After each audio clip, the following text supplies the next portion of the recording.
G'day, everybody.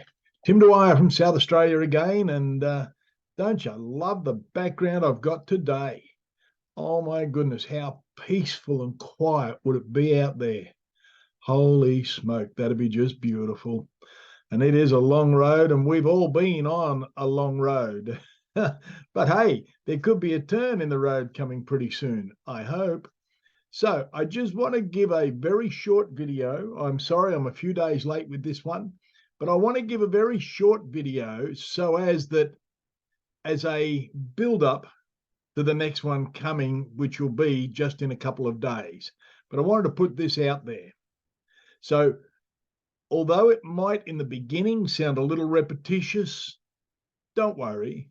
There's a bit in there that, as I shared this with some other people on the weekend, they sat there in absolute silence, trying to grasp the enormity of what I just told them.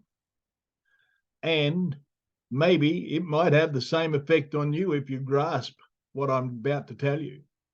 And if so, please share this. All of Australia needs to know this bit. Let me share the screen. Let me bring up the PowerPoint. Let me do this, get that up there. All right, Our True Australia. www.ourtrueaustralia.com. We are decent, proud, hardworking, visionary, kind, brave people from the four corners of the earth who have decided they will no longer suffer the crimes of the corporations and the global parasites. Let's go. As you all know, this is the supreme law of Australia. This is the Constitution Act, an act to constitute the Commonwealth of Australia, 19th of July 1900, a UK Parliament Act.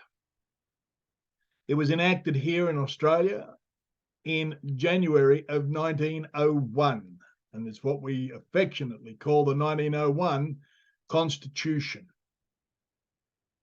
Now, you need to give this some serious thought. Now, we know the Australia Act was introduced by Bob Hawke unlawfully, but it was an act to bring constitutional arrangements, changes, affecting the Commonwealth and the states into conformity. So to bring the states into conformity with the status of the Commonwealth of Australia as a sovereign, independent and federal nation. There's their bogus Great Seal of Australia with the bogus seal of Elizabeth II, the Queen of Australia. That is the fiction, the watery tart out of Lake Burley Griffin that Gough Whitlam introduced into our world. Unfortunately, this seal here has no royal power, no assent whatsoever. You might as well use a Coca-Cola bottle top as a seal. It has the same authority. So let's have a look. The Public Governance Performance and Accountability Act of 2013 that goes on. There's another one of 2017. It's the same. Two types of Commonwealth entities. There are two types of Commonwealth entities. A corporate Commonwealth entity, which is a Commonwealth entity that is a body corporate. Now, I've been telling you forever that the Commonwealth and all the states, they're just companies. They're corporations. There is also a non-corporate Commonwealth entity, which is a Commonwealth entity that is not a body corporate. But look at the note down the bottom.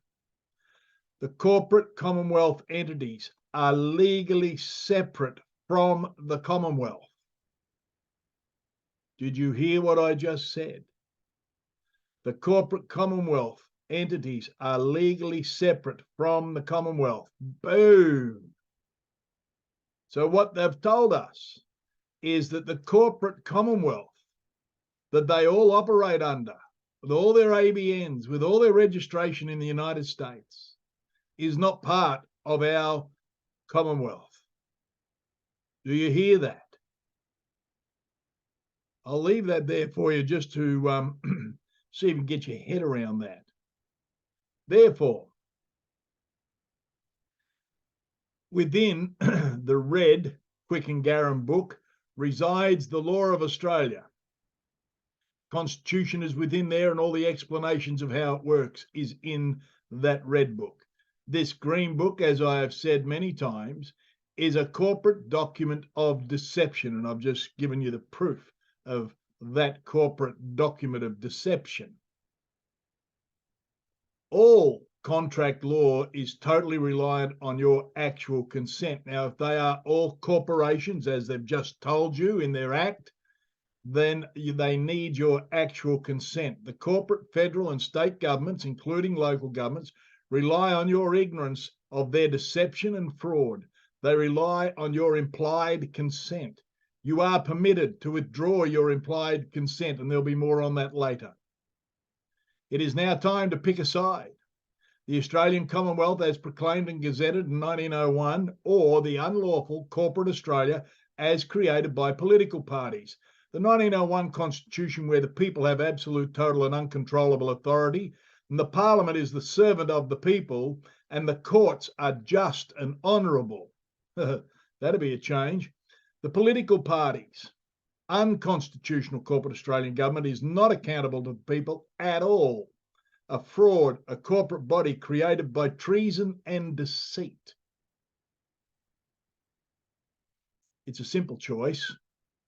We must choose between the unlawfulness, the lies, the deception, the dishonour, the fraud and the treason, today's governments, state and federal and local, or truth, honesty, fairness and lawfulness, our future Australia. Is this house the house of treason? Is it? It is my opinion that it is nothing other than a house of treason. It must be, because we never gave them any authority to change our nation in the way that they have. We never gave them any authority to come under the United Nations, to come under the World Economic Forum, to come under the WHO. We gave them no authority to do that. No lawful oath, no lawful authority. It's just that simple. Stop. And the people said no implied consent, and then the tyranny stopped. Now, let me explain something to you. If the federal government is a corporate body, and it included the states in 1986 to change their status, then the states are a corporate body. Therefore, the councils are a corporate body. And nowhere in our Constitution does it allow the corporate bodies to print and make money. Nowhere in our Constitution does it give the corporations of any sort the capacity to raise a tax.